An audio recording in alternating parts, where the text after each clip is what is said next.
Merritt Halverson buried her father in the March mud of a Minnesota churchyard, and she buried his trade beside him in the same hole, because there was no longer a man east of the river who would pay $1 for the thing the two of them knew how to do. She was 22 years old.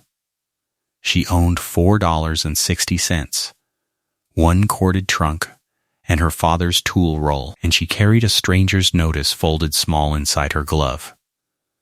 The stranger was a miller out in Washington Territory named Gideon Ludlow, and he had written that notice the way a man writes away for a hired hand, a wife to keep his house, to mind his girl, to sweep the floor of his mill. No wages, no sentiment, and no pretending there was anything else in it. He had set that last part down in his own hand, as though he wanted it understood before the postage was even paid. What neither of them knew, riding toward one another across 2,000 miles of that autumn, was that the mill was not dying of anything Gideon Ludlow had done to it. The man who bought the valley's wheat had been weighing every load 5 pounds light in every 100 for 4 seasons, stealing the toll out of the mill's box and, far worse than the stealing, making the miller look like the thief who had done it. And the quiet foreign girl coming west on the mail wagon with her father's picks rolled up in canvas was the only living soul within 300 miles who could read a millstone and a scale both. If you have ever had a trade nobody wanted, hit that like button and drop your city in the comments. I want to see how far this story travels. The 14th of October, 1883, the Palouse Hill country of Washington Territory, and the hills lying stripped and gold to the rim of the sky. The mail wagon set her down in front of the store in Kettleford at 11:15 in the morning and went on without her, and nobody came. She stood a while with her hand on the trunk, then sat down on it, because standing in a strange street with nothing to do with your hands is a way of asking to be looked at, and she had no intention of asking anybody in that town for anything. The trunk was corded with rope her father had knotted himself.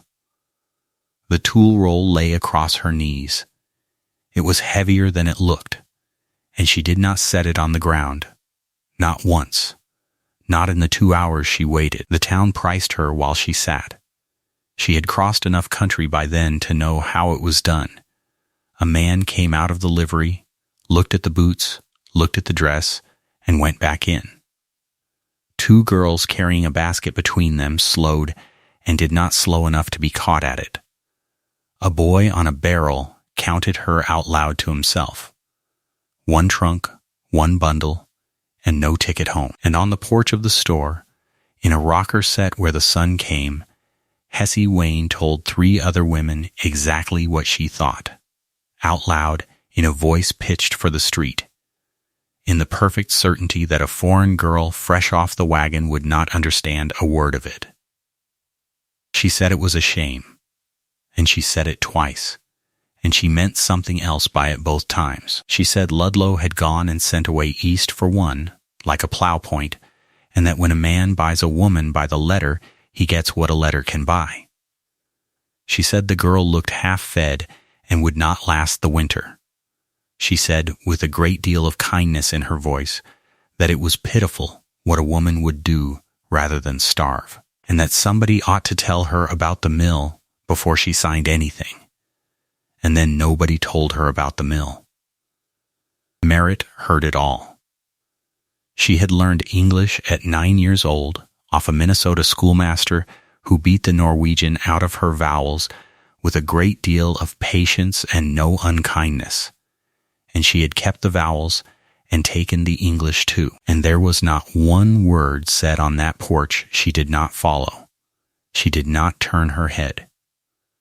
She sat with her back straight and her hands folded on the canvas and looked at the road she had come in on, and her silence was not ignorance. And there was nobody in that street with the training to tell the difference. Cobb Dunleavy came for her at 1:15 with the mill wagon and a mule that had opinions. He was near 50, with a jaw full of tobacco and a way of speaking that took the long road to everywhere. He did not apologize for the 2 hours. He said the near wheel had wanted a tire set and the smith had wanted paying, and he left the second half of that sentence hanging where anybody could reach it. He looked at the trunk. He looked at her. He said he supposed she was the one. She said her name was Merritt Halvorson and put out her hand, and Cobb Dunleavy shook it before he had decided whether he meant to, and she saw him feel the calluses through it, and she watched him decide not to ask. He swung the trunk up. She put the tool roll on the seat between them and sat with her hand flat on it the whole 3 miles. The creek road ran out of town along the water and up, between hills that came at you round and gold and endless, stubble on the shoulders of them, the sky the washed-out blue of late season. Cobb talked. He told her the mill was on Sorrel Creek, and that old Elias Ludlow had built it in 1869 when there was nothing up here but bunch grass and a bad idea, and that Elias was 2 years dead. He told her the wheat this year was the best anybody had seen. He told her that 3 times, and each time it sat a little heavier, and by the 3rd she understood that the best wheat anybody had seen was going somewhere else. She heard the mill before she saw it, which is to say she heard the wrong thing. She heard water. Only water. Sorrel Creek came down its bed loud and clean and busy, and there was nothing under it. No rumble, no beat of the wheel, no shoe knocking on the damsel, none of the sound she had gone to sleep under her whole life.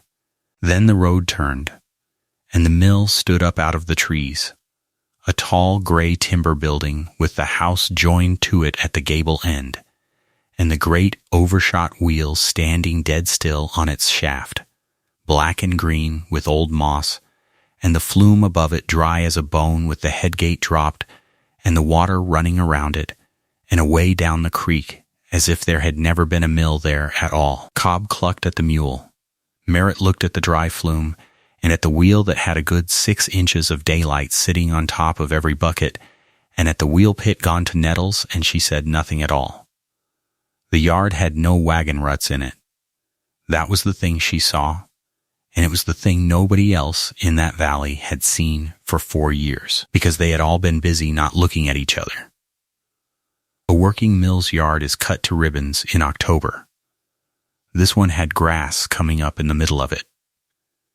Gideon Ludlow came out of the mill door with his hat in his hand, and she had her first look at the man she had come 2,000 miles to marry.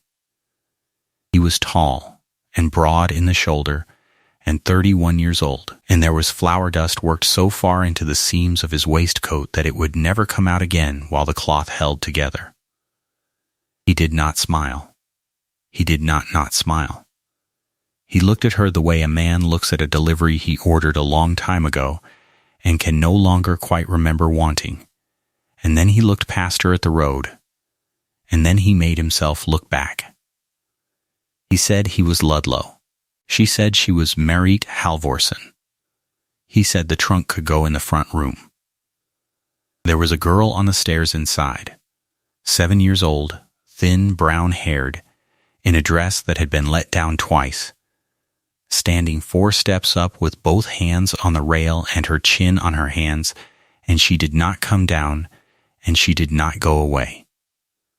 Merritt did not go to her. She had a sister with 8 children in Minnesota, and she knew better than to go at a child like that head on. She set the tool roll on the front room table, and she let the girl look, and she went about the business of being looked at. Gideon laid it out that same hour, standing in the kitchen with his hat still in his hand, and he laid it out flat. He said she would have the front room, and he would have the room off the mill, and that was how it would stay. He said the house wanted keeping, and the girl wanted minding, and the mill floor wanted sweeping, and that was the whole of it, and there would be no wages, because there was no money to pay wages out of. He said the girl's name was Junie. He said there was a note on the mill that he could not pay, and that when it came due in the spring the mill would likely go. and that he would not stand there and tell her different, because she would find it out inside of a week, and then she would know he was a liar as well as poor. He said she could go back on the wagon Tuesday, and he would pay the fare, and that he would not think worse of her for it, and he would not blame her either. Then he stopped. It was the longest run of words he had put together in a year, and it had cost him something to do it. Merritt asked what he had ground the last month. He said nothing worth the water. She asked what he had ground the month before that. He said a little feed for a man out on the ridge, and some corn. She asked how many bushels of wheat had come to the mill since harvest, and he stood there and looked at his hat, and he said none. Not one. She said she would stay. There was a table in that kitchen set for 4. She noticed it while he was talking, and she said nothing about it then or ever. The chairs were 4, and the plates behind the plate rail were 4. And there were 3 people in the house, and a woman named Susanna Ludlow had died of the typhoid in the winter of 1880, when the girl was 4 years old. And her cup was still on the shelf, with the handle turned out the way a woman turns a handle when she means to come back for it in a minute. The window over the wash bench had not been washed since. The stove was clean because Cobb Dunleavy cleaned it. Everything in that house was 3 years old and had been standing exactly where it stood for 3 years, and the man who lived in it walked around all of it without ever once touching any of it. They were married on the 16th of October before the Justice of the Peace in Kettleford, in a room over the bank with a stove that smoked, and the whole business took 11 words and a signature, and there was no ring, because a ring costs money, and neither of them was in the habit of lying. Cobb Dunleavy stood up as one witness. The justice's wife stood up as the other, and looked at Merritt's dress the entire time, and thought about it afterward for a week. But before Merritt Halvorsen put her name on that paper, she asked to see the toll book. The justice had his pen out. He stopped with it in the air. She said it again, in that level way she had, no louder the second time, no explaining, and Gideon Ludlow stood there in the middle of his own wedding and could not think of a single reason in the world to say no.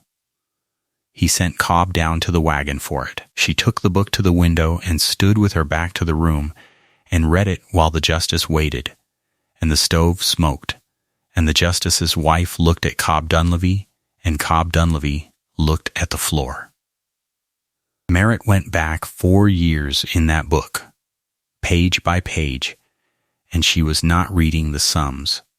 She was reading the shape of them. She was reading a mill that took in 9,000 bushels in the season of 1879 and 6,000 the year after, and a little better than 2,000 the year after that, and this season 41 bushels of wheat and some corn. And she saw a thing fall off a cliff in 4 years, and she saw that it had fallen too fast and too clean to be about weather or a road or a man's temper. She closed the book. She said it was a good book, kept every day, and she meant it. And that was the first compliment Gideon Ludlow had been paid in 3 years, and he did not know where to put it. Then she signed. She signed Merritt Halvorsen in a small upright hand, and she said her own name out loud once afterward to the justice when he called her Mrs. Ludlow, and she did not correct him twice. She only said it the once, and it was the way she said it, and he wrote it down as she said it. The note was in the mill desk, in a tin box, and she read that too, that same evening, without asking anybody's leave. $1,100 to Frayne and Company of Kettleford, drawn against the mill and the land and the house together, signed by Elias Ludlow in a big shaking hand in the last year of his life, due in full the first day of March 1884. Merritt looked at that date a long time. There is no wheat to grind in March. Whoever set that day had known that when he said it. Alden Frayne rode out to the mill on the 18th, on a good horse, in a good coat, and he was the most pleasant man Marit had met since the Missouri. He took his hat off in the yard. He asked after the girl by name. He said he had heard there was a wedding, and that he was sorry not to have been told, and that Kettleford was a poorer town than it thought it was if it could not turn out for a wedding.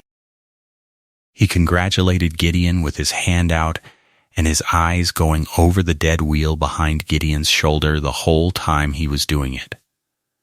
He said he would come to the point, since they were all friends. He said he had no wish to be the man who took a family's mill in the spring.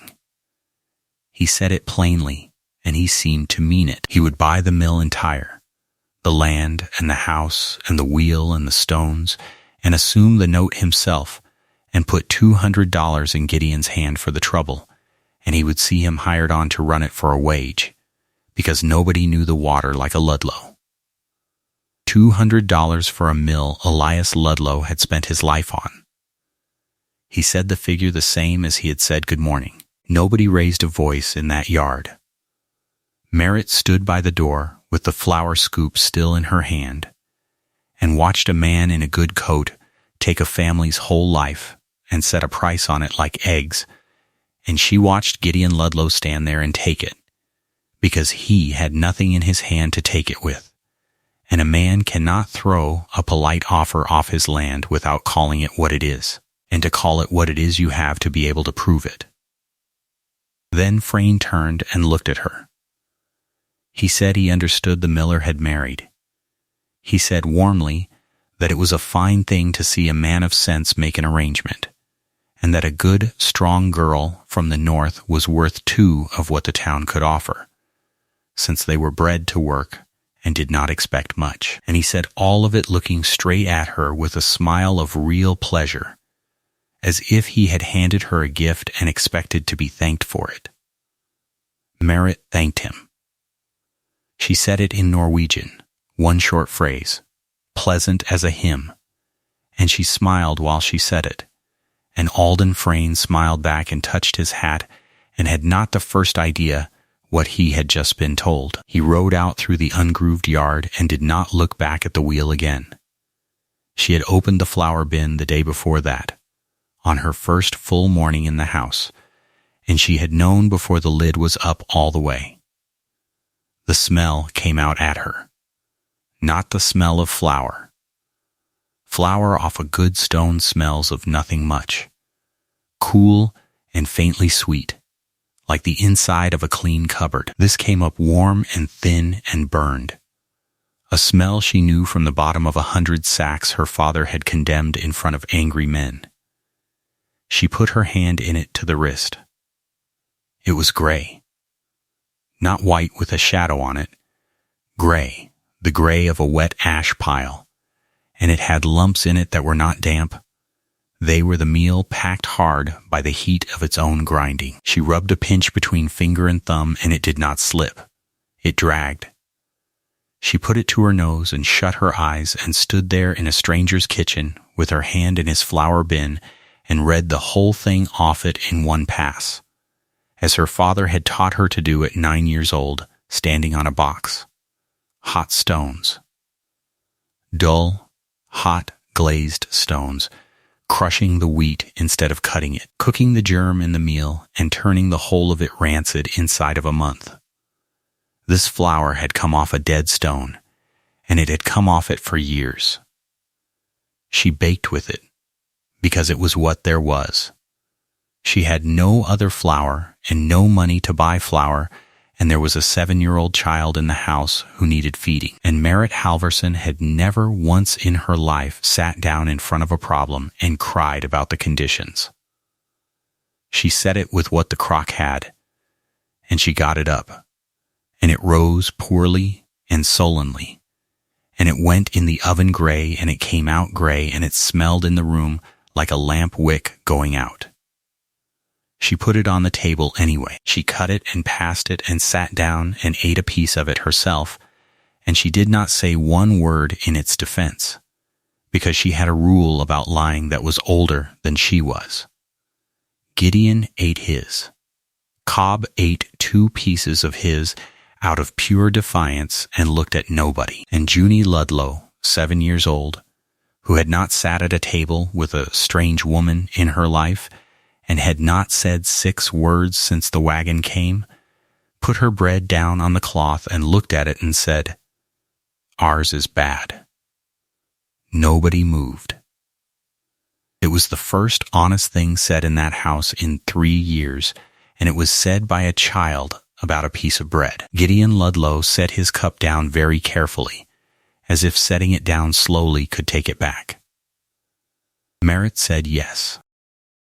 She said the bread was bad, and it was not the flour's fault, and it was not the child's fault, and it was not hers, and it was going to get fixed, and would Junie hand her the crock? And Junie Ludlow, without one word, handed her the crock, and that was the whole of it, and neither of them ever mentioned it again. Cobb Dunleavy laughed.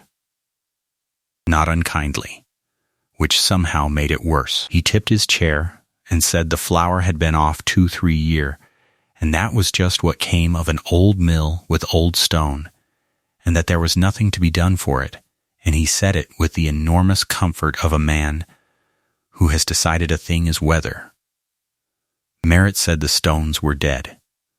Cobb laughed again and asked her what a woman would know about stone, and he was so entirely certain of it that he did not even trouble to be rude about it. She told Gideon that night, in the mill, with a lantern between them and the empty hoppers standing over their heads. She did not lead up to it. She said the stones were glazed, the furrows worn out of them to nothing, and the lands polished so hard and smooth the wheat was being crushed and cooked instead of scissored, and that anybody who had put a hand in that bin knew it whether they knew it or not.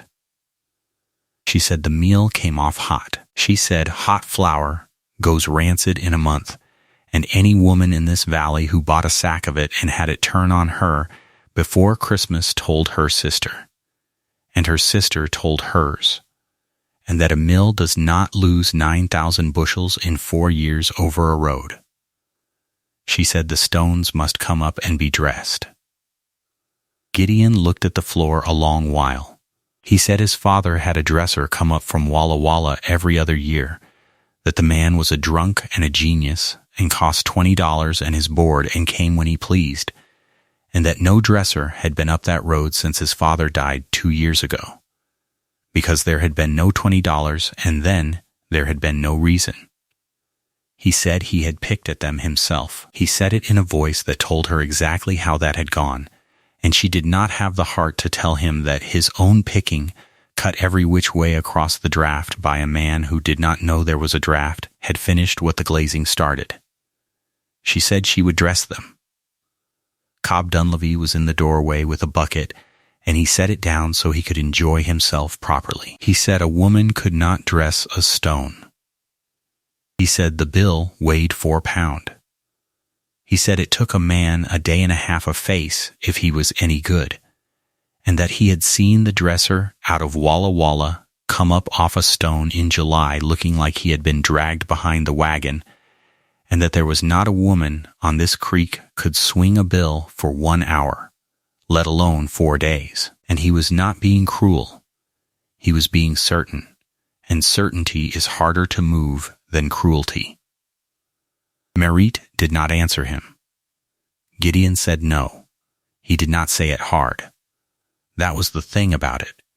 He said the stones were near a ton apiece, and the crane had not been rigged since his father, and that if she cut them wrong, they were done, entirely done, and there was no money for new burrs this side of the resurrection. He said it flat and tired, a man refusing one more thing that was not going to work, the same way he would have refused rain. Then he picked up the lantern and went to bed. Harlan Spate's wagons came by on the 23rd. They came down the ridge road and turned at the bottom, and the turn at the bottom of the ridge road goes right past the mill yard, and there were 3 of them. boxed high and heaped over the boxes with the best wheat that valley had grown in 10 years. And they went by the mill door at a walk. And then there were 4 more behind them, and then 2 of Spate's neighbors. And they all went by, and they all went to town. Gideon Ludlow came out and stood in the yard. He did not shout at anybody. Harlan Spate lifted his hand to him from the lead wagon. Because Harlan Spate was a decent man who had known Gideon since he was a boy and would not cut a neighbor in the road, and Gideon lifted his hand back, and the wagons kept going, one after another, past a wheel that could have ground every bushel on them, down the creek road to the grain house in town. It took 19 minutes for them all to pass. Merritt stood in the mill door and watched him watch them, and she watched him watch the last one out of sight, and she said nothing, because there was nothing to say to it that would not have made it smaller. That night, after the girl was in bed, he stood in the kitchen door with his hand on the frame and did not come in, and he said, "Do what you want with them." That was all. That was the whole grant, and it was made in the flattest voice a man can use and still be speaking to somebody, and he went out before she could answer him. So on a Thursday, in the last week of October, 4 of them rigged the crane. Cobb Dunleavy did the ropes. Because whatever a woman could not do, Cobb Dunleavy had rigged a bale before, and he was not going to stand and watch it done wrong. Gideon lifted the runner's ironwork off and struck the balance rind, and they set the bale into the eye and made it fast. Merritt checked every turn of it herself, twice, and Cobb let her, and said one thing about it that he meant as an insult, and that came out as something else. Then the 4 of them took the crane and put their weight into it, Gideon on the near arm, and Cobb on the far one, and Merritt between them with the rope, and Junie sat on the meal chest in the corner with her arms around her knees where nobody had told her to go away from. The stone did not want to come. 4 feet across and near a ton of French burr, sat down on its bed since Elias Ludlow set it there, settled into its bed like old iron gone into wood. They heaved and it did nothing, and they heaved and it broke free with a sound like a tooth pulled, and it came up 1 inch, and 2, and the ropes went hard as bar stock, and the crane post creaked, and the lantern swung, and the shadows went around the walls of that mill like water going down a drain. Then it was up. Then it was swinging, slow, a ton on a rope moving no faster than a man walks, and they turned it over face up on the bale and brought it down onto the blocks, and the whole building took the weight and let it out. Cobb held the lantern up, and the face of that stone came into the light. Merritt Halvorsen looked down at it and did not say anything, and neither did anybody else.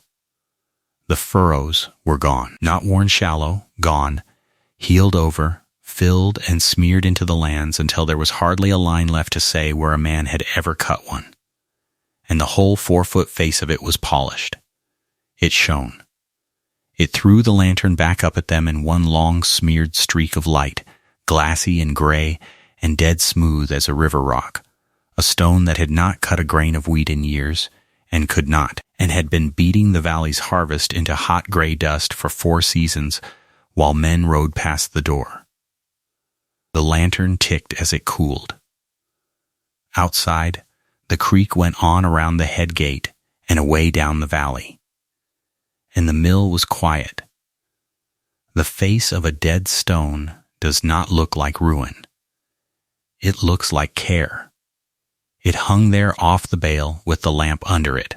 4 feet of French burr swung over and turning a slow half-inch on the chain, and it shone. Merritt Halvorsen came in under it with the lamp lifted in her left hand and did not touch it for a long while. She walked the circle of it once, slow, her head tipped back, and stopped where the light raked flattest, and then she began to name what was there, out loud, in the level voice of somebody counting stock. The furrows were gone, not shallow, gone, out at the skirt, worn to a gray shadow that a fingernail could not catch, and near the eye they had silted up so that grain coming in had nowhere to go but flat between two pieces of hard rock. The lands were glazed.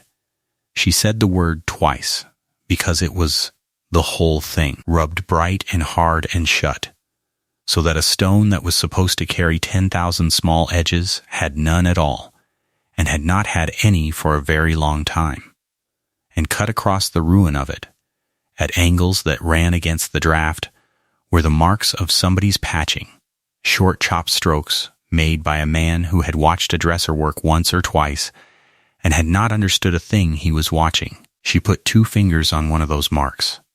She did not say whose they were.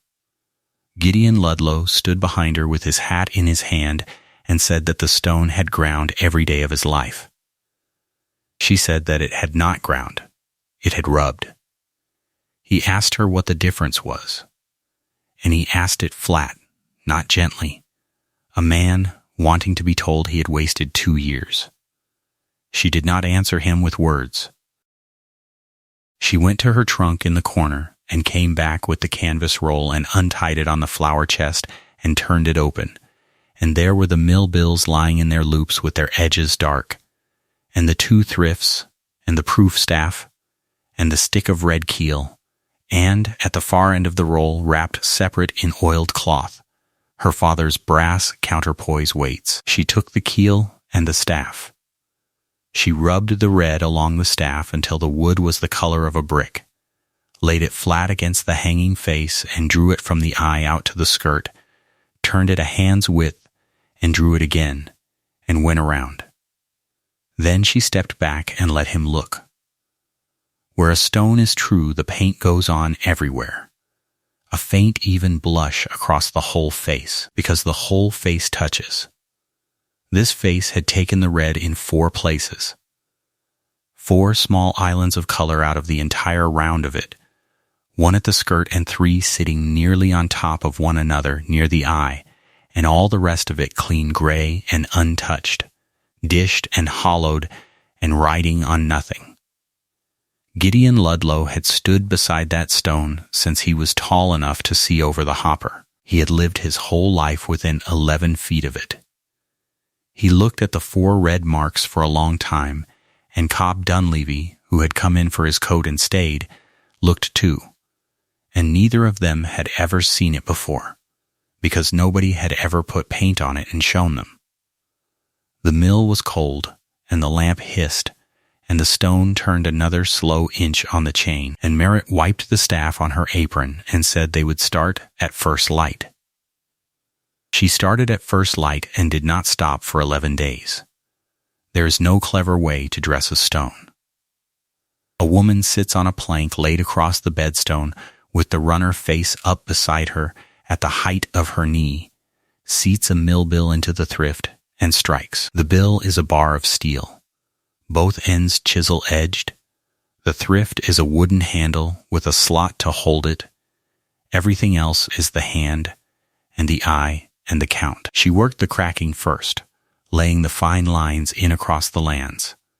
13 or 14 strokes to the inch and every one the same depth.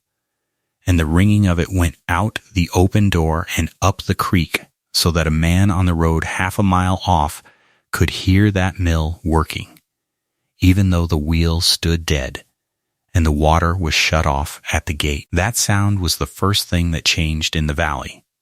Not the flour, the sound. She worked in the gray light and then by 2 lamps hung on nails in her father's leather bib over the apron, and by the second day the dust hanging in the lamplight was a different color because it was not flour anymore, it was stone, fine and pale and into everything. And she wrapped a cloth over her mouth for part of it and not for the rest, and that dust was what had killed Anders Halvorsen at 54, and she knew it. And she went on striking. The steel came off. Every stroke of a bill on hard burr throws off splinters of steel too small to see going faster than a man can flinch, and they go into the backs of the hands and they do not come out. By the 3rd day, the backs of her hands were speckled blue-black, fresh specks over old ones, and the fresh ones bled a little and the old ones did not. Because the old ones had been under the skin since she was 9 years old in Minnesota, sitting on a plank beside her father with a bill too heavy for her and being told to strike lighter and count. Junie brought her bread at noon and stood in the door with the plate and watched her hands. And Merritt turned them over and let the child look, and told her the specks did not hurt and never came out. And Junie asked if they went all the way in. And Merritt said that they went in as far as they went, and then they stayed. And Junie thought about that and went back to the house. She cracked the high places down first, the 4 red islands, striking them away in small, careful bites, and then proving again with the staff and the keel. And each time the red came up on more of the face, 6 places, then a dozen, then a scattered blush over a third of it. And then, on the 5th day, an even faint color all the way out to the skirt, and the stone was flat. Then she cut the furrows. She marked them with the keel from the eye, 10 sets of them, each furrow running not straight out, but laid off the center, so that the whole pattern of them leaned one way around the stone, and that lean was the draft. And the draft was the reason the stone would carry the grain out to the skirt instead of grinding it where it lay. She cut each furrow deep at the eye and feathered it away to nothing at the rim, so the leading edge stood up sharp as a good knife, and every one of those edges would pass across an edge on the bedstone below it, and the grain would be cut between them, scissored, not mashed. Cobb Dunleavy watched from the doorway with his arms folded for 2 days. He had said out loud, in the yard, in front of Gideon and the child, that a woman could not dress a stone, and he was not a man who took a thing back, and he did not take it back now. He stood in the door and chewed and watched. On the 3rd morning he came in without a word and picked up the 2nd thrift off the flour chest and stood at her shoulder until she looked up, and then he held it out to her, handle first, because the one she had been using had a cracked heel and she had been favoring it for an hour and had not said anything about it. She took it. He went and got the broom and began sweeping stone dust out of the corners of a mill that had not been swept in a year, and he did not look at her again all day, and neither of them ever said one word about it, then or after. The 9th of November was a Friday, and there was a skin of ice on the horse trough. They turned the stone over on the crane and let it down onto the spindle, and she balanced it with lead run into the eye until it hung true, and then Cobb and Gideon threw the levers and the head gate came up and the water came down the flume. The wheel had been standing since August. It took the water in the first buckets and hung and went over, and the building woke up under them, the shaft groaning, the gudgeons taking hold, the spur wheel and the stone nut picking up their old argument, and the runner began to turn, and the damsels started clacking against the shoe, and the shoe began to shake grain down into the eye. Merritt stood at the tentering screw, with her eyes shut. She let the stone run empty a moment to hear it, then brought the gap down and down, while Gideon poured the wheat in, and the first meal came out at the skirt and ran down the spout into her hand, and she rubbed it between thumb and finger. 2 course, a quarter turn, rubbed again. She did that a dozen times over the better part of an hour, feeling for the thing her father had made her feel for on 100 mornings, that the meal should crush soft against the ball of the finger and hold the shape of the thumb for half a second before it fell apart, and when it did that she took her hand off the screw and let the mill run. It ran 2 hours. Then they bolted it, and the flour came off the cloth into the chest, and it was white, not gray. White and cool to the hand, cool as creek water, cool enough that you could hold a fistful of it against your cheek, and it smelled like nothing at all, except faintly like a field. Gideon Ludlow put his hand into the chest up to the wrist, and brought it out full and stood there holding it.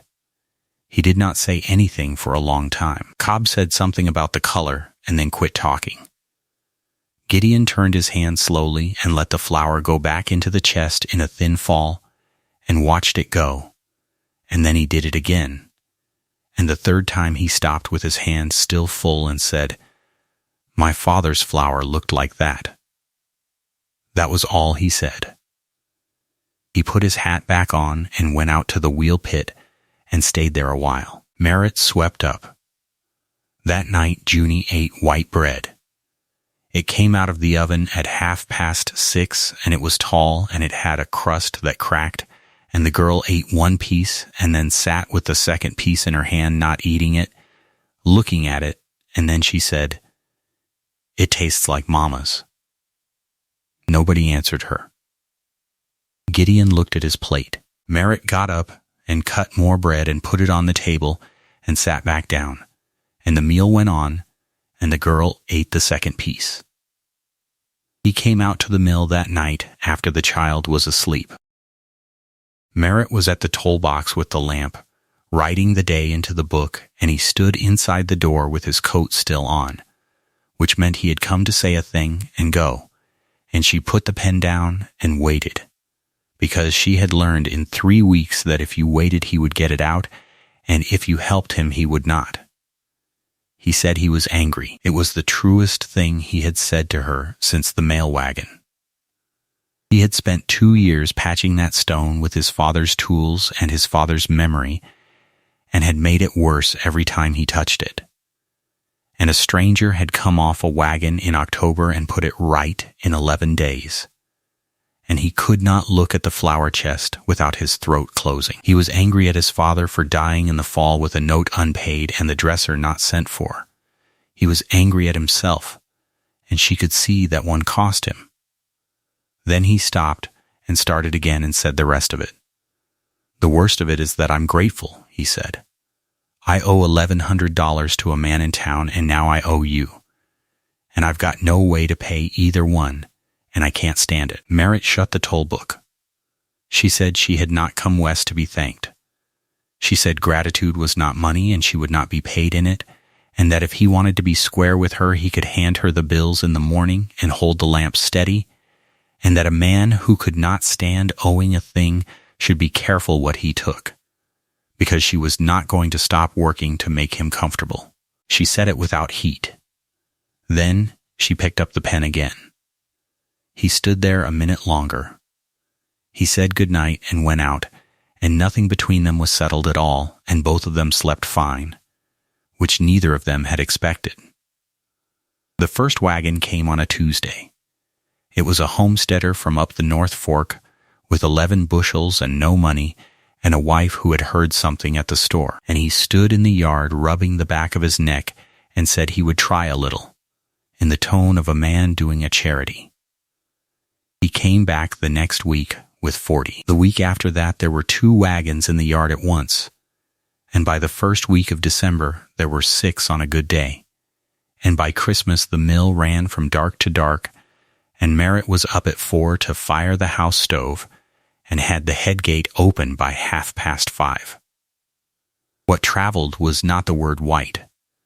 She had thought it would be. The word that went up the creek road and out along the section lines and into the mercantile on a Saturday was that the flower kept. A woman up at the North Fork had a sack from October that had gone rancid on her in 3 weeks, and a sack from November sitting sweet in her lean-to, and she said so at the store, twice, loudly.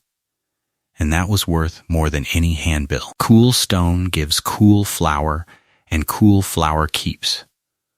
There is not one thing romantic about it.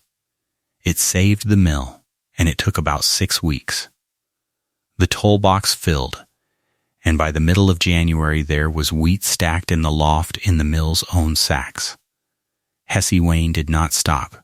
She only changed key. In October, Merritt had been a poor foreign thing that a hard man had bought like a hired hand, and God help her.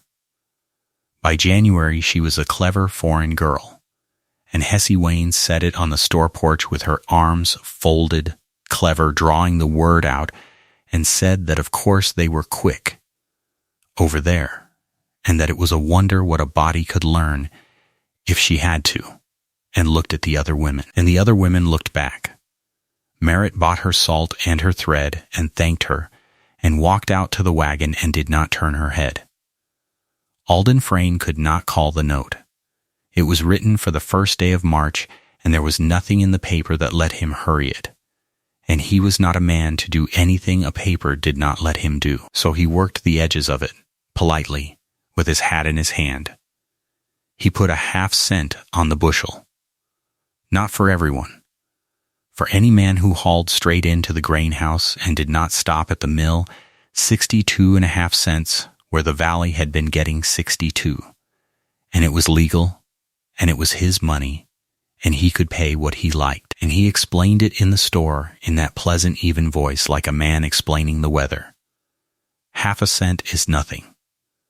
Half a cent on 1,100 bushels is $5.50, and out here, that was a pair of boots for a boy, and 4 men took it in the first week. He rode out in December.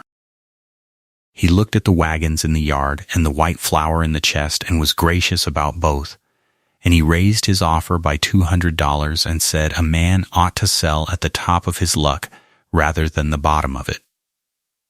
Gideon said no. Frayne took that as easily as he took everything. On his way to his horse, he stopped at the flour chest and let a handful run through his fingers and said, without any edge on it at all, that it was remarkable what the girl had done. That they turned out a fine practical article in Norway, and he said it with his hat off, and he smiled at her, and rode away. Cobb Dunleavy spat in the yard after he was gone and said a word he apologized to Marit for. Marit said he did not need to, because she had thought it first. Harlan's spate was the harder thing, because Harlan's spate was good. He farmed 1,100 acres of the best hill ground in the county, and had loaned wagons to men who could not pay him, and buried other men's fathers with his own hands in the winter of '80, and in December, in front of his own barn with 4 neighbors and his hired men and his boy standing there. He said the mill had short-tolled this valley for 4 years running. He was not shouting. He said he had the slips. He said he had hauled his own wheat down there behind his own horses and watched the miller's own beam and hauled the flour to town and had the town scale call it short every single time. 4 years. And that arithmetic did not care how white the flour was, and that a man who would rob you with a gray sack would rob you with a white one. And he was sorry to say it about Elias Ludlow's boy, but he had counted it too many times to keep quiet. It got back to the mill inside 2 days. Gideon heard it in the yard from Cobb and went into the mill and did not come out until dark. The thaw came in the middle of January, and it was the kind that fools everybody. 3 days of soft wind out of the southwest that took the snow off the south slopes and brought the creek up brown and loud and full of trash, and the men were in their shirt sleeves at noon on the 15th, and Cobb Dunleavy said it was an early spring and got laughed at by nobody because everybody wanted to believe him. Then the wind swung north in the evening. By 9 o'clock, the puddles in the yard had a skin on them. By midnight, it was 11 below and dropping, and the whole valley was cracking in the dark. And Merritt came awake in the little room off the kitchen with her breath standing white over her, and lay 1 second listening to what the wheel was doing. A turning wheel cannot freeze. The buckets are wet and moving and dumping, and the ice never gets a grip.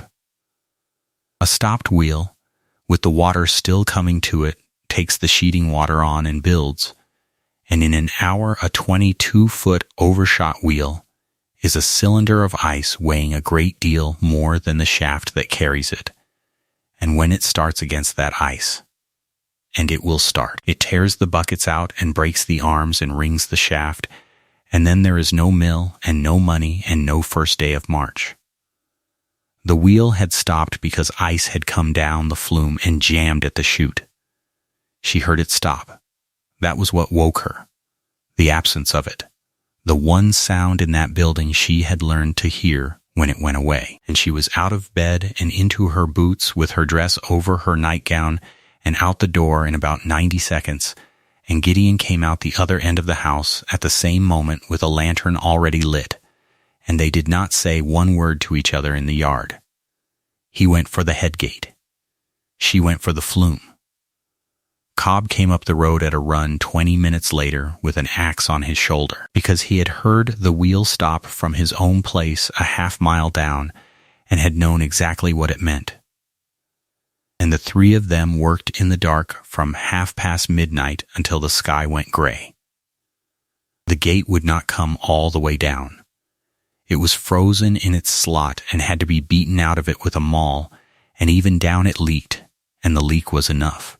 Gideon went up on top of the flume with the lantern hung on his neck, breaking the jam with a pole and letting the trash and slush go, and there was 8 inches of ice on both sides of him, and he did not fall in, and neither of them mentioned that afterward.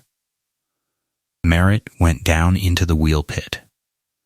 There was no other way. The buckets on the underside had already made a shell 4 inches thick, and it had to come off from below or the wheel would never break loose, and she took the smaller axe and went down the ladder into the dark under 22 feet of frozen wheel and worked up over her head. The water came over her. Not a flood, only the leak past the gate, a thin, steady cold pouring down through the buckets onto her shoulders and running into her sleeves, and it was 11 below, and she chopped. She chopped for 2 hours. Her hands went past pain into something stupid and far away, and she watched them from a distance and made them close on the handle, and every so often Gideon's lantern swung over the lip of the pit, and he called down, and she answered one word so he would go back to the flume. The ice came off in slabs the size of a table, and she had to get out of the way of them in a place where there was no way to get out of the way. Junie slept through it. Merritt had put the child in the far room with the stove banked in December for the noise, and she did not wake and did not know until she came down in the morning and asked why everybody's coat was on the floor. At 5:30, the wheel gave one crack like a tree going over and moved a foot. At 6 it turned.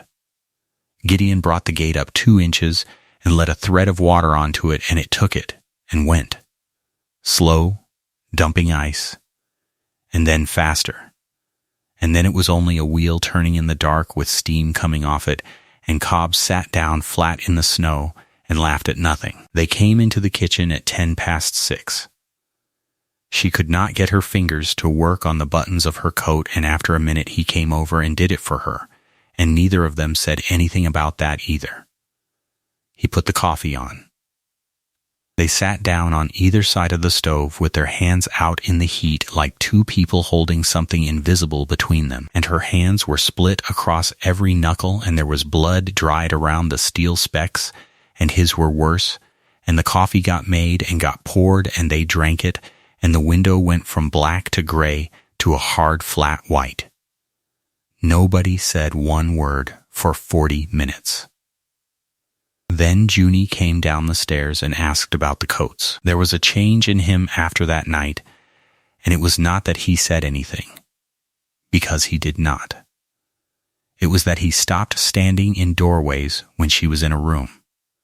She kept the toll book all winter, and the toll book would not sit still.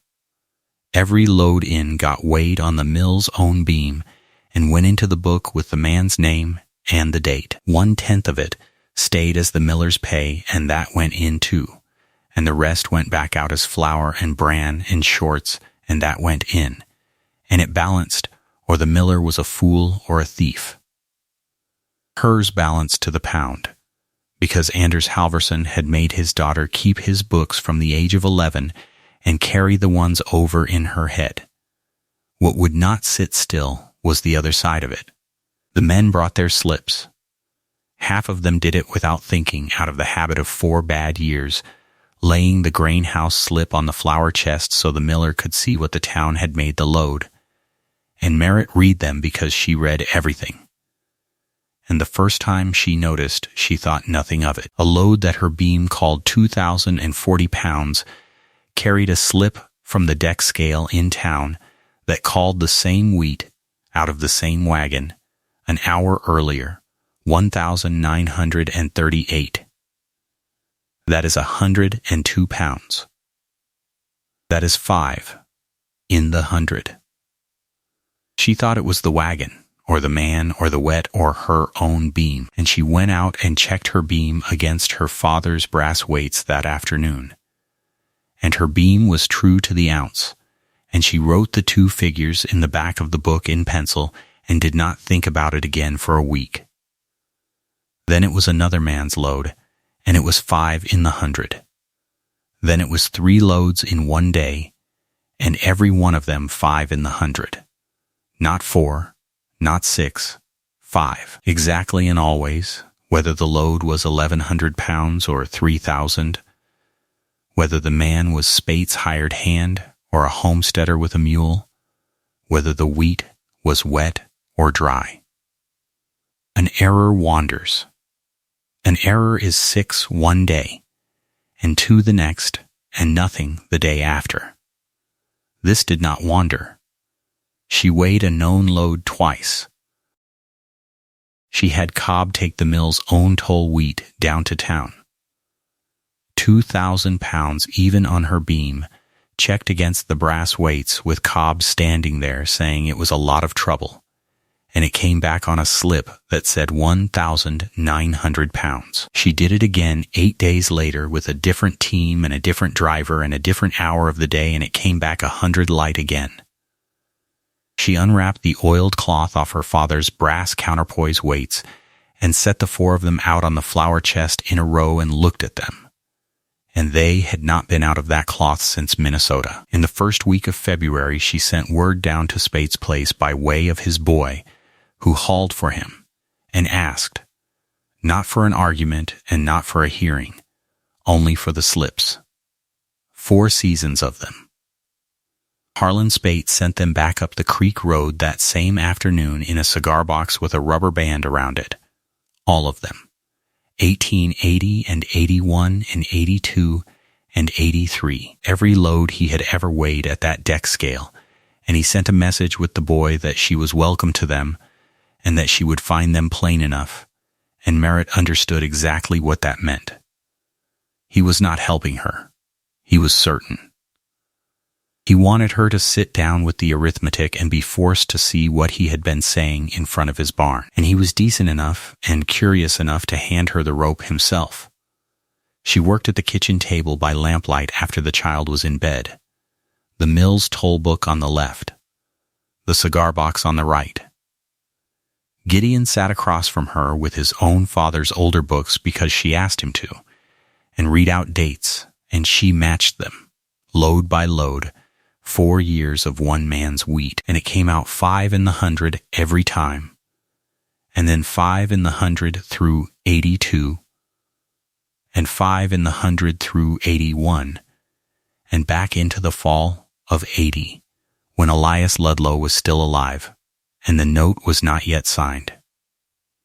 She figured the mill's toll alone at a little better than $900 gone. $900 out of a mill that was going to be sold in 3 weeks for the want of 1,105 pounds at a time, 4 seasons, in daylight, on a sealed scale, at the loading door of a grain house on the main street of a town with a bank in it. And the valley's own loss on top of that was a figure she stopped adding at 4,000 because her pencil was shaking. Then she stopped. She sat back. She put the pencil down flat on the table and looked at the 2 books for a while, and Gideon asked her what, and she did not answer him yet, because she was following the thing the rest of the way down, and it went further than money. A man brings his wheat here. Her beam weighs it honest.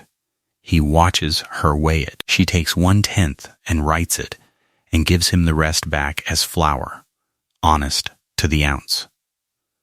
He hauls that flour to town, and the deck scale at the loading door calls it 5 in the 100 less than it is, and pays him for what it calls, and he goes home and gets out his pencil at his own kitchen table. And the only place between his field and his money where his wheat went through anybody's hands, the only place it was ever out of his sight, the only place a tenth of it was legally and openly taken away, was the mill. So the arithmetic did not point at the man with the false scale.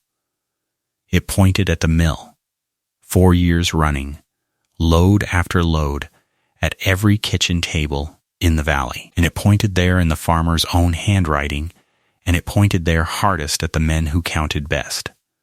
Which is why Harlan Spate, who was the most careful man in the county, was the surest of all of them, and why he had said it out loud in front of his own barn and would have said it in front of a judge. Alden Frayne had not only robbed them, he had made the whole valley certain the miller was the one robbing them, and then he had sat in the store and been sympathetic about it, and then he had loaned Elias Ludlow $1,100 against a mill the valley had already stopped coming to. Merritt sat there in the lamplight with her ruined hands flat on the table. She closed the mill's toll book. She put the cigar box lid down and squared it and set the toll book on top of it, one on top of the other, and turned to Gideon Ludlow and said it plainly. They did not leave because of the flour. Gideon had the mule in the traces before the eastern hills had gone from black to the color of skimmed milk, and he did not ask her to come with him. He told her to stay and mind the fire. Merritt came out into the yard with her father's coat buttoned to her throat and the canvas roll under her arm, and climbed up onto the seat beside him. And a mile down the frozen ruts he finally said the thing he had been chewing on since she shut the books. He would walk into the grain house and lay it on the counter in front of Alden Frayne and make the man answer for it out loud, in front of whoever happened to be standing in there buying nails. She let him say the whole of it. The mule's breath went up white, and the road came down out of the hills in long gray folds, stubble showing through old snow, and he said it over twice more in different words, the way a man talks when he has already decided and is only waiting to be agreed with. Then she said no. He pulled the mule up in the middle of the road and turned and looked at her. She told him what would happen, plainly, the way she would have told him a stone was bearing in 4 places. He would say 5 pounds in the 100. Frayne would be sorry to hear it. Frayne would be courteous, and he would ask in front of the men buying nails what proof a miller had beyond his own toll book, the same book the whole valley already believed was crooked. There would be nothing on that floor but 2 men's word, and one of those men had a note against the other. And then Frayne would go home. That night, or the night after, a poise would come off a beam, and an hour's work with a file would make it honest, and a new seal would go on the wire, and when somebody came at last to look at it, the scale would weigh as true as Scripture, and the valley would have heard the miller stand up and accuse the man who bought their wheat, with nothing in his hands. After that, he would not only be a thief. He would be a thief who had tried to put it on somebody else, and Junie would carry that to school. She said they would get one morning out of this, and only one, and it had to be the right morning. Gideon sat with the line slack in his fists and his jaw working. He said that a man ought to be able to say a true thing to another man's face. She said he could. On the 20th. With the county's sealed weights sitting on the deck between them and half the valley close enough to read the beam. She wanted the standards in the room. She wanted the wheat weighed in daylight by a man with no stake in any of it and a locked case in the back of his wagon, and she wanted Harlan Spate standing where he could see the notch with his own eyes, because the thing Spate saw was a thing the valley had seen. She did not want an argument. An argument had 2 sides. She wanted a weight, which had none. Gideon asked her how long she had been building this in her head. She said since the second week of the toll book, when the arithmetic would not sit still, and that she had not said it out loud until she was sure, because saying it early was the same as saying it wrong. He clucked to the mule, and they went on into town with nothing more said, and she noticed that he did not turn the wagon toward the grain house at all. The county sealer of weights and measures kept a room over the harness shop with a plank table, a cold stove, and a case bolted to the floor with 2 locks on it. Otho Renfrew was a narrow, unhurried man of 50-some, with ink on the side of his hand, and he did not look up for a long moment after Merritt came in. When he did, he looked at Gideon first, which was habit, and Gideon jerked his chin at her, which was not, and after that the sealer talked to her. She said she wished to lay a complaint against a scale used in trade. He asked which scale. She said the deck scale at the loading door of the grain house. He asked her what she thought was the matter with it, and she said it read 5 pounds light in every 100, and had done so for 4 seasons. Renfrew took that the way another man might take a remark about the weather. He got out a bound book with a marbled cover and turned it around and asked her to state it in writing, and she wrote it in a small, square hand while he watched, and he read what she wrote and said nothing about her spelling or her sex. Gideon asked whether Frayne had to agree to it. That was the first thing Renfrew showed any life about. He said no. He said the territory did not much care what a man thought about having his scale tested, that any scale used to buy or sell by weight in the county was subject to the sealer's proof at the sealer's discretion, and that he had the authority whether it pleased anybody or not. He said it flatly, without pride, the way a man reads a fence line to a neighbor who has asked where the corner is. Then he said the part he clearly liked better, which was that he had not been asked to prove anything but a butcher's counterbalance since the summer before last, and that his standards had been sitting in that case getting dusty. He unlocked it and showed her, because she asked. The weights sat in green baize hollows, plain gray iron and brass, each one with the territorial seal struck into it and a date, and Merritt looked at them a while without touching them. Renfrew said he would come the 20th. Merritt asked if he would come in the morning, when a hauling day was starting and the yard would have men in it. Renfrew said the morning was the same to him as the afternoon. She said it was not the same to her. He wrote the 20th in the book, and the time, and turned it around so she could see he had. Harlan Spate had a barn bigger than the church, and 160 acres of the best ground on the south slope, and he had said in front of that barn that Ludlow Mill had short-tolled this valley for 4 years, and no amount of white flour changed arithmetic. Merritt went to him at his own door and did not say one word about the mill. She did not defend Gideon. She did not tell him he was wrong. She asked him whether he had kept his tally slips from the grain house all 4 seasons, and Spate said a man who did not keep his slips deserved what he got. She asked if he would bring them into town on the 20th. He wanted to know what for, and she told him the truth, because the sealer was going to prove the deck scale, and she wanted the man who had the most wheat over it and the loudest mouth in the valley standing where he could see the beam. Spate laughed at her, but not unkindly. He said she had a hard way of asking a favor.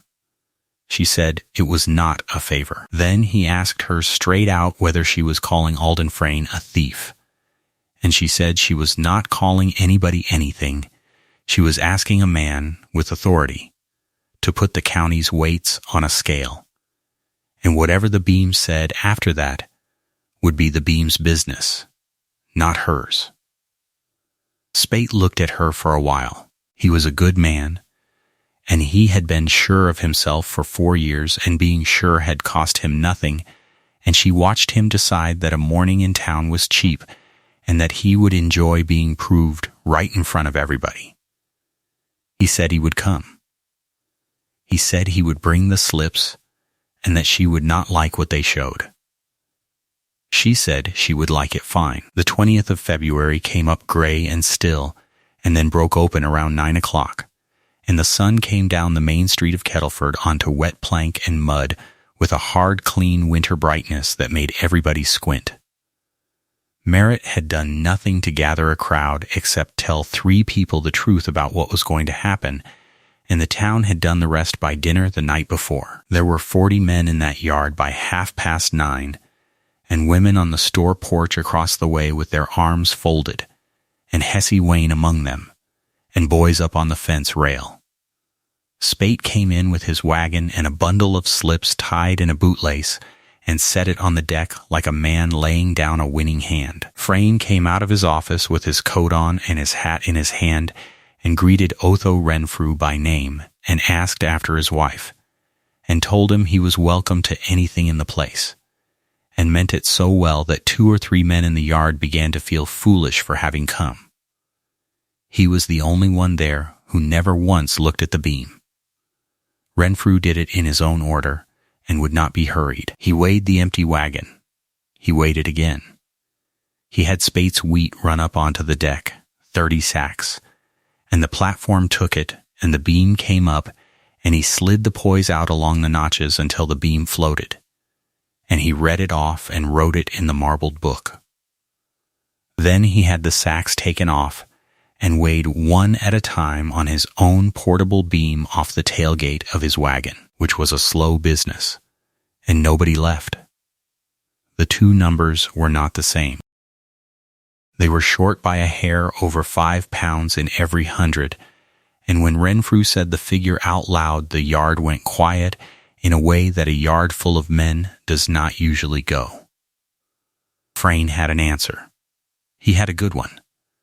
He said a deck scale with a load run onto it settled different than a beam under 1 sack, that any man who had ever weighed hay knew it, and that the frost had been in the ground under that platform since November, and would move a knife edge 1/16 of an inch, and there was your 5 pounds. He said it pleasantly. He said it well. Several men nodded, because it sounded like a thing that could be true. Renfrew said that might be so. And then he went and got the case out of his wagon and set it on the deck and unlocked both locks. He took out 50 pounds of the Territorial Standard and laid it on the platform, and the beam read 47.5. He took it off and put it on again. He laid on 100, and the beam read 95. He put 2 of the hundreds on, and the beam read 190. Nobody said anything about frost. Frayne said, still perfectly civil, that any beam could go out of true with use, and that he would have it seen to that week, and that he would settle up fair with any man who felt himself short, and it was a graceful thing to say, and it very nearly worked. Merritt had not opened her mouth once since the sun came up. She said 1 sentence then to Renfrew, and not to Frayne, and it was the only time all morning her voice went past the first row of men. She asked him to weigh the poise. Renfrew stopped. Then he took a small wrench out of his coat and freed the poise off the beam and carried it over to his own case and set it against the standard. And the little bar of iron that was supposed to weigh 2 pounds even weighed less than 2 pounds. And he turned it over and held it up so the light came across the bottom of it, and there was a plug in it, bright, a little proud of the surface, where somebody had bored the poise out and filled the hole back short of the mark. And then Renfrew looked at the seal. The lead and wire that should have carried his own struck mark carried a mark that was near enough to fool a man who had never looked hard.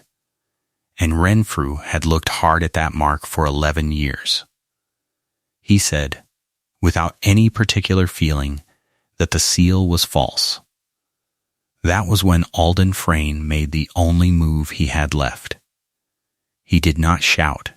He did not deny anything. He turned, easy and unhurried, and looked at Merritt Halverson standing at the edge of the deck in a flour-dusted apron with a canvas roll under her arm, and he asked the yard, silkily, with his hands open, as though he were asking them to be reasonable men, what a girl who swept a mill floor could possibly know about weights, and where a miller's foreign wife had gotten her education in the science of the balance, and whether anybody present had thought to ask her that before this morning. Two men laughed. It was not a cruel laugh. It was worse. It was the laugh of men who had been shown a thing they could not unsee and were being offered one last door out of it. Merritt did not answer him. She did not look at him. She stepped up onto the edge of the deck where the light came off the wet planks, and she pulled her sleeves back, and she turned her hands over and held them out, backs up, open, at the level of her waist, and she let the room look at them. Her father had told her the trade gave out no papers. A dresser proved herself by holding out her hands and letting men look at the steel. 13 years of it. The backs of both hands and up her forearms, blue-black under the skin, some of the specks fine as pepper and some of them long as a rye seed, laid in the skin in the pattern the bill throws when a stone is under it, so many of them in places that her hands were not the color of hands. Men who had been laughing came off the fence rail to see. Nobody laughed then. Spate came up close and looked at her hands, and then looked at the poise in Renfrew's palm, and then looked at his own bundle of tally slips lying on the deck, 4 seasons of them, tied with a bootless, and he stood there, working it through like a man doing sums on a barn door. Then Harlan Spate took his hat off in the middle of a February yard and said it out loud. He said he had been wrong.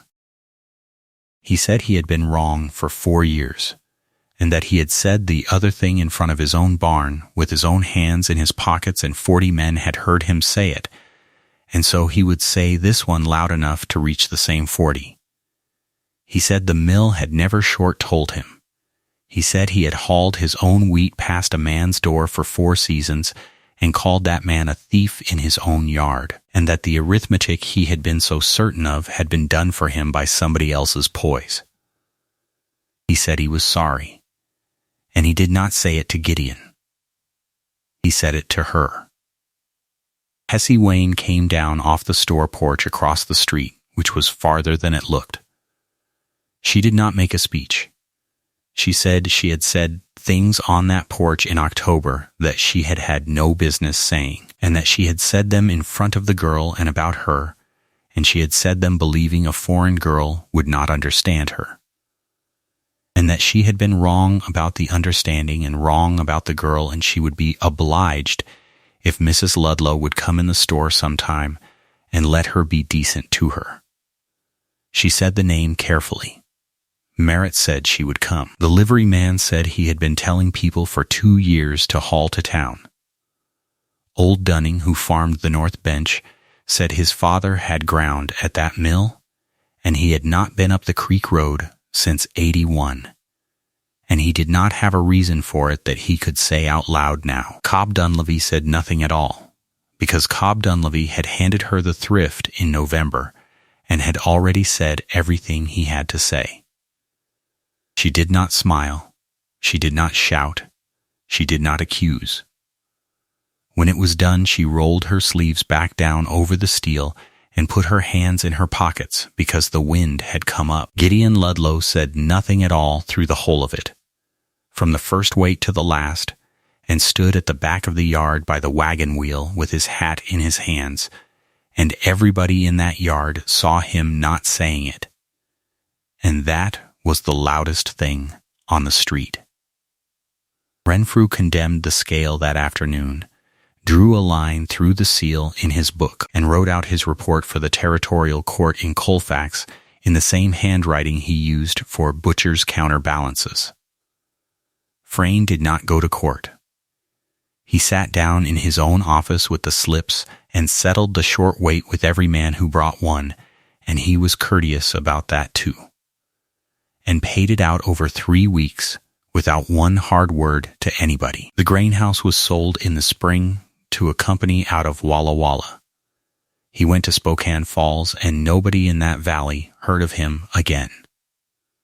On the 28th of February, 2 days before the note fell due, Gideon Ludlow rode into town with an envelope inside his shirt. The mill's share of the settlement came to $642, which was the 4 seasons of toll the Poys had eaten, counted out sack by sack against the toll book and Spate's slips, and the slips of 11 other men. The winter's grinding, from the 9th of November to the last week of February, made the rest of it, in small money, in tolls of a tenth taken in wheat and sold at 62 cents the bushel, and in flour sold over the counter of the mill at $2.40 the hundredweight. Merritt counted it twice on the kitchen table the night before and wrote the figure at the bottom of a page. It came to $1,100.18. There was nothing over. The note was held at the bank until the sale went through, and the man at the bank took it out of the drawer and stamped it and gave it across, and Gideon carried the paper home in his shirt the whole 3 miles and put it on the table in front of her without a word, and it had his father's name on the bottom of it in a dead man's hand and a red stamp across the face. In the first week of March he asked her, and he asked her badly. He had been at it since dinner, and the way he came at it at last was to say that the contract they had signed in October was a poor thing to hold a person to, and that if she wanted to be let out of it, she could be let out of it, and that he would carry her trunk to the mail wagon himself and not ask her a question about where she was going. She stood at the dry sink with her hands in the water and let him get all the way to the end of that. Then she said that he had just spent a quarter of an hour offering to help her leave, and asked whether that was the thing he actually meant to say. He said no. He said the trouble was that he had nothing to offer her that she had not built herself. The stones were hers. The flour was hers. The note was paid with money she had found. He said a man cannot ask a woman to have him on the strength of what she did for him. And there it was, and he could not get around it. And that was the honest problem and the honest confession both. And he stood in his own kitchen looking like a man who had put his hand in a machine. She dried her hands. She said that was a fine speech about himself and asked him if he had anything to say about her. He looked at her. Then he said the true thing, and it was 6 words long. I do not want you to go. She said that was better.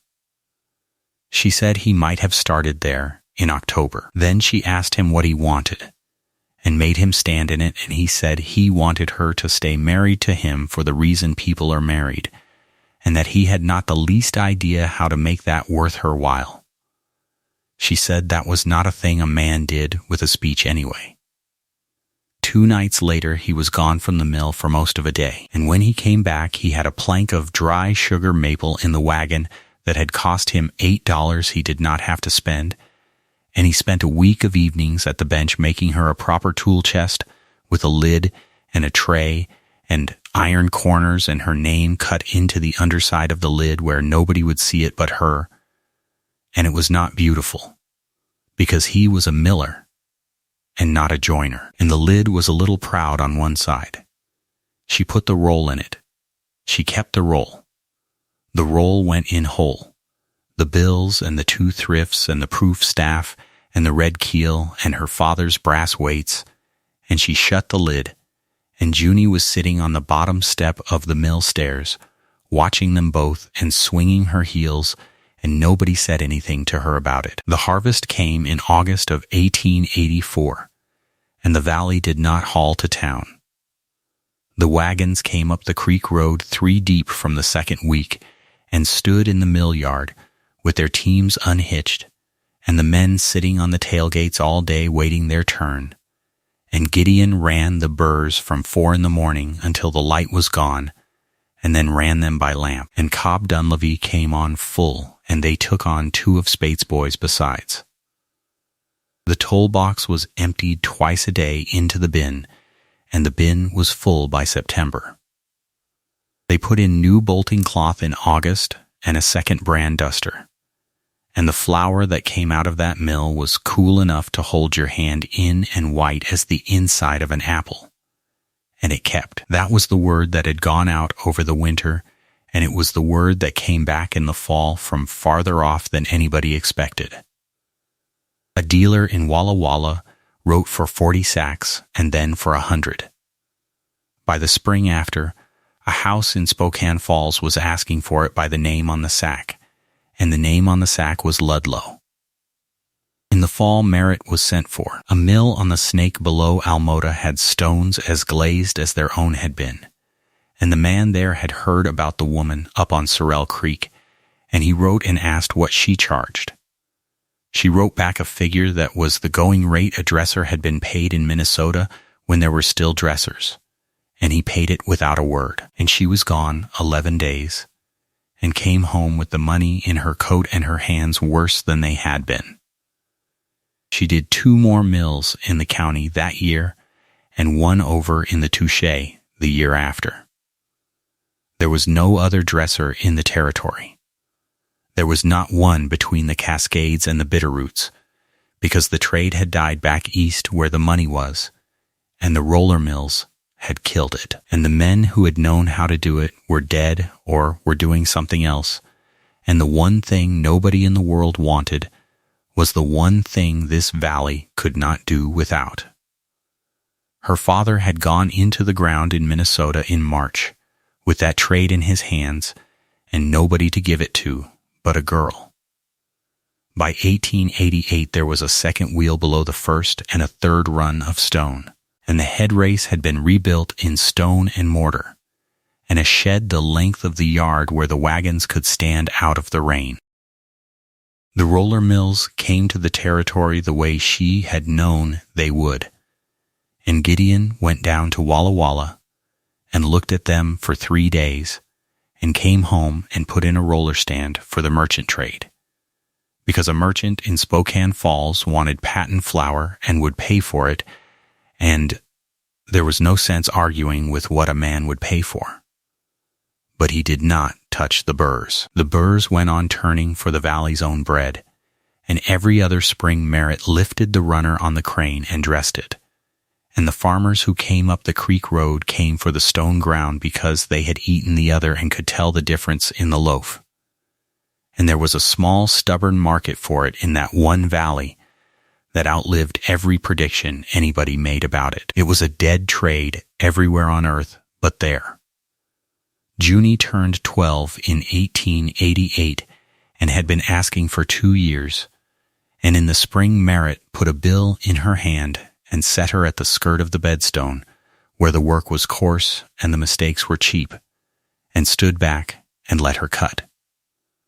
The girl worked an hour before she said anything. Then she stopped and looked at the back of her right hand, at a single blue-black fleck of steel sitting under the skin below the knuckle, and she held it up. Merritt looked at it. She did not take the bill away, and she did not tell her to be careful, and she did not say one word about what it would look like in 13 years.